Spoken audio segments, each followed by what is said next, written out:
This is Galnet News, keeping your galaxy in focus, 27th of May, 3302. 2 weeks ago, it was announced that Jaques Station, the galaxy's most famous travelling starport, would make an incredible long-distance jump from Gliese 1269 to Beagle Point.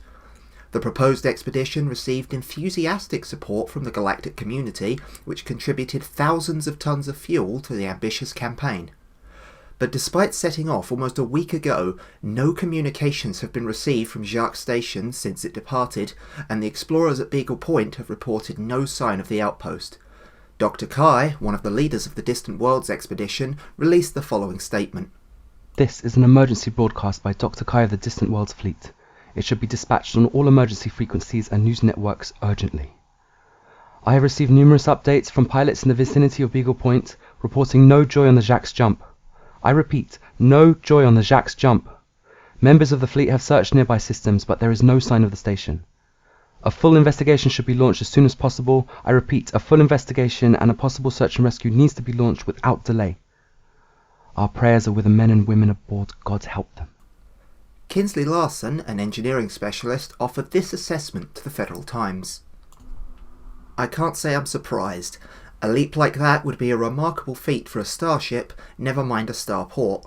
Even if Jaques Station survived the jump, there are countless things that could have gone wrong and caused it to veer off course. It could be almost anywhere in the galaxy, assuming it's still in one piece, that is. A number of unknown artifacts had recently been sold at Jaques Station, and the starport was experiencing technical issues the time it departed for Beagle Point. After a week of intense conflict, Neits Jet Life Limited confirmed that its forces have successfully neutralised the GR-316 Silver Universal Group in the Neits system. The fighting began when ships belonging to the Federation-aligned Neits Jet Life Limited came under fire from the GR-316 Silver Universal Group, an Imperial organisation. As the conflict escalated, both sides called in support from independent combat pilots, but ultimately it was Neits Jet Life Limited who emerged victorious. With the system now under official federal control, Admiral York of the Federal Navy released the following statement. The remaining GR-316 Silver Universal Group forces have retreated from Neits, allowing Neits Jet Life Limited to assume control of the system. Neits will now enjoy all the benefits from being an official federal enclave, including the protection of the Federal Navy. Authorities in the Ngolibardu system have reported that the number of criminals operating in the area has risen sharply over the past few months. Recent reports indicate that agitators have been attacking pilots travelling in the system, disrupting trade and generally causing discord. To counter this threat, Ngolibardu Electronic Solutions has placed a kill order on all wanted ships operating in the Ngolibardu system and has promised to reward pilots who deliver bounty vouchers to Vernadsky Port. The campaign began on the 26th of May and will run for 1 week. If the final target is met earlier than planned, the campaign will end immediately.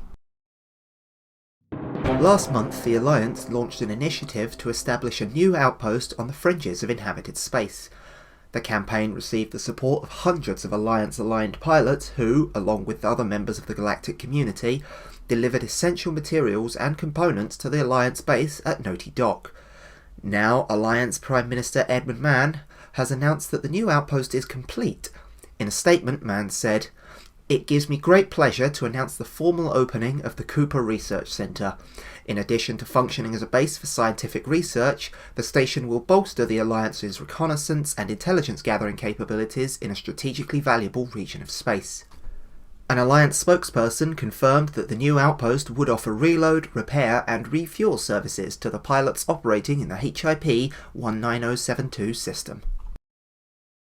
The party to celebrate the successful conclusion of the Distant Worlds expedition has been a tremendous success, with festivities at Skvortsov Orbital lasting for several days.